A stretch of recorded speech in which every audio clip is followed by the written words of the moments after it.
everyone. Welcome to WeAce's Spotlight series, where we shine some light on some inspiring professionals making waves in their fields. Today, we are honored to present the remarkable journey of Ms. Tushima Mukherjee, credentialed executive coach. I'm your host, Hani Bhargava, and today we have the privilege of delving into the world of coaching with Tushima. Please join me in welcoming her. If I talk about Tushima, she is an esteemed leadership and executive coach with over 27 years of experience in talent management and leadership development. Her journey includes a rich tapestry of experiences from holding various human resources positions in leading organizations to embracing solopreneurship. Not only that, Tushima's expertise spans diverse sectors, working closely with Fortune 500 companies and global consulting firms. As the current president of ICF Mumbai Charter Chapter, she is deeply committed to advancing and enabling coaches and organizations through coaching. Now, let's dive into our conversation with Tushima. So, Tushima, welcome to WeAce Spotlight series. Reflecting on your career spanning 27 years, what were some pivotal moments that shaped your path toward becoming a leadership and executive coach? Thank you, Hani, for this opportunity and for that very generous introduction. You've done it far better than I think I could introduce myself. So in terms of pivotal moments, I would say there have been many, and I think I realized most of them only when I entered the formal coach training and credentialing processes. So before becoming a coach, I've had the opportunity to actually experience and practice several coaching competencies and concepts without even realizing it. Things like building trust, putting the client or the other person at the center of the conversation, listening, and even being in the flow state, especially being in the flow state. But if I had to pinpoint some specific episodes and experiences, I would say it's a mixed bag of good fortune, some successes, and some setbacks as well. Good fortune in the form of lovely family, education, exposure to books, music, the arts, dance, poetry, creativity, wonderful friends early on in life, and colleagues later who also became like friends. These have been very strong foundational elements for me. And I think they helped me create a safety net strong enough for me to deal with challenges and setbacks later in life and now work with others to strengthen or build their own safety net. In terms of professional pivotal moments, I think my entire journey working first in psychology during my graduation and then working in various human resources roles, talent management roles. Um, this has been a very strong contributing factor. Specifically, all the work that I've done around concepts, competencies, leadership development, 360-degree feedback design, as well as debriefs.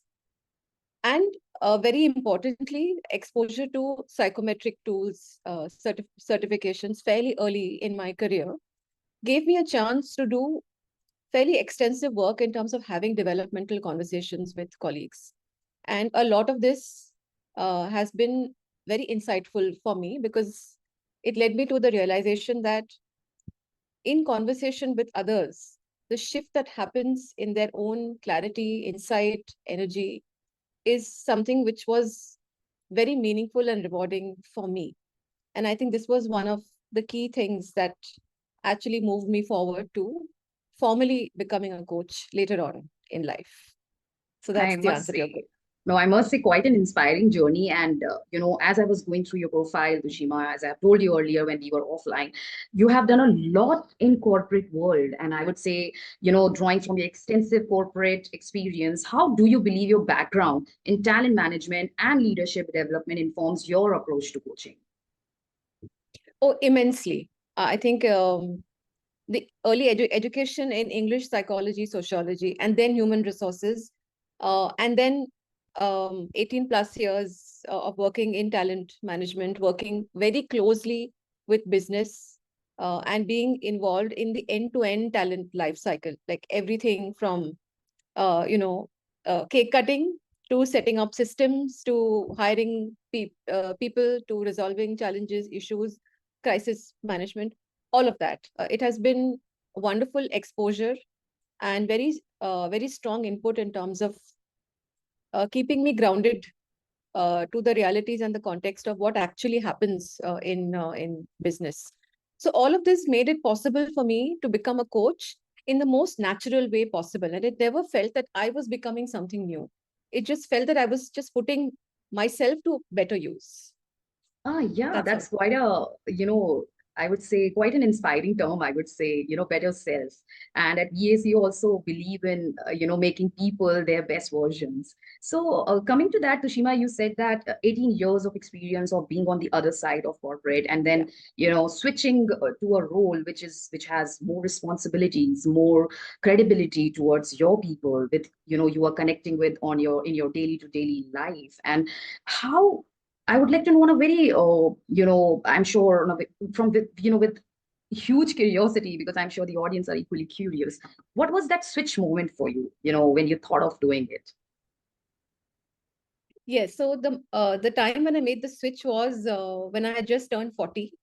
So there were three different transitions happening in my life, all at the same time. I had just recovered, or I was still recovering from a very difficult illness that I had gone through. And I was fueled with the energy and the elation, the relief, the optimism that came with making such a difficult transition. The support of my friends, family, colleagues at that time made it possible for me to be really optimistic about moving out of the employment phase to a freelance phase. And given that I had gone through this huge experience in life, it made all the other challenges seem much smaller in the larger scheme of things. So moving from employment to solopreneurship was, I would say, the second transition for me. And around that time, we also moved cities. Um, and I had, after a very difficult illness and being housebound for 2 to 3 years, I was rediscovering my life and enjoying everything, every small thing all over again. And that was the third transition. So which I was going through. So Quite, yeah. it was a mix, big shift from despair to clarity to insight. And well, there was inspiration all around. So it seemed to be a very easy decision for me Mhm. to make, moving from employment to solopreneurship. And I have not looked back since then. It's been 9 years. Pops, it's quite an inspiring story again. And I would like to cover the second part of my curiosity is what inspired this transition and your focus particularly on coaching, Tushima. What kind of, again, clicked in your mind? Because I'm sure your personal journey has been a little tough when we talk about your physical illness and, kind of taking a big switch in your life of getting to solopreneurship. And now, how focusing on coaching transition happened, and I'm sure if you'd like to share some 2 cents to our viewers about it. Yes. Well, thanks for asking that.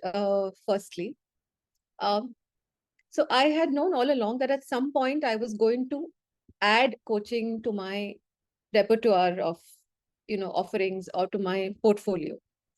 Throughout, at least for the last 10 to 15 years, I have worn multiple hats, done a mix of different things. So even though I was in talent management, I was not doing only talent management. I was also very closely involved with sustainability, disclosures, and so on. So I've always liked having a mixed bag, and that kind of keeps my creative energy and my curiosity fulfilled. So I always knew that at some point I am going to add coaching. What point that was a little uncertain, because coaching also is a big investment. Sometime between 2015 to 2017 is when I did extensive work. I mean, I would say very highly focused work on leadership development using my assessment skills. So I've been doing behavioral assessments for many years now. And I think the developmental conversations that happen after the actual assessment is completed is what convinced me that taking this forward and working or partnering with individuals and groups in their own development as a coach is something which I will find even more uh, complete and an experience for me. So it was a very deliberate decision. And once I actually formally got into coaching, then again, there was no looking back. I have become totally immersed in it. And even though I'm not a coach full time, I Mm-hmm. use the coaching approach full time, Mm-hmm. whether I'm working with my students or whether I'm doing assessment interviews or whether I'm doing mentoring conversations, whatever it is, I find myself using the coaching approach all the time. Lovely. So, Tushima, you have kind of taken a big switch for the well-being of people, and you were focusing on a few assessments, wherein you had started your journey precisely with this domain. I would say that in today's dynamic business landscape, how do you envision coaching impacting individuals and organizations? People do not know what they are going through internally. There had been instances when people are actually not aware of what they are struggling with within themselves, and then these assessments come in, and then this coaching comes in. So you have been associated with WeAce family. I would like you to apprise our audience on what role you as a coach and WeAce is playing in this transformational journey of individuals and organizations. Great. So you began by mentioning in today's dynamic business landscape. I honestly don't remember a time when the business landscape has not been dynamic. It has always been challenging, dynamic, exciting. It has always been about people. I think we are realizing it more and more now as the years go by. And I have seen over the years people respond more and more positively and openly to interventions like coaching. So I have worked with individuals who have welcomed the opportunity to work in the safety and confidentiality that coaching offers to them, with very strong ethical supports and security, to actually unravel the uncertainties, the confusion, and the challenges of navigating their system, their lives, careers, addressing specific issues like being stuck, making difficult decisions, difficult choices, navigating difficult relationships, working through things like emotional resilience.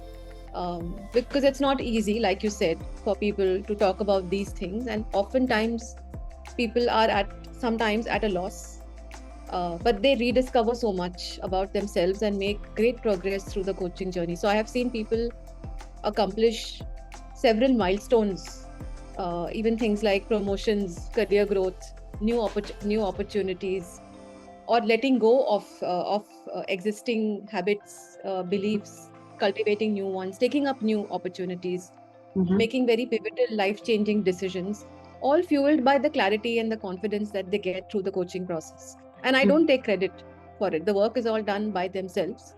Mhm. And the reward for me is being with them and watching them do this. So I'm very fortunate that people allow me this entry into their lives and their minds in doing this work. And to quote some clients, people have said things like coaching is a must. And these are people who are highly experienced, who have experienced life and careers for many years, many decades now. So when these people say things like coaching is a must, and things like um, the importance of coaching is not in only what I am doing, but in the fact that I'm able to say certain things and voice them out. Um, these are the kind of things that have stayed with me for a very long time. And I think WeAce is doing um, a really great job and a great service by bringing coaching closer to people, by talking about it, by inviting coaches into the conversation, by creating opportunities for more and more people in organizations to experience coaching. You are strengthening coaching and coaches. And I thank you for that.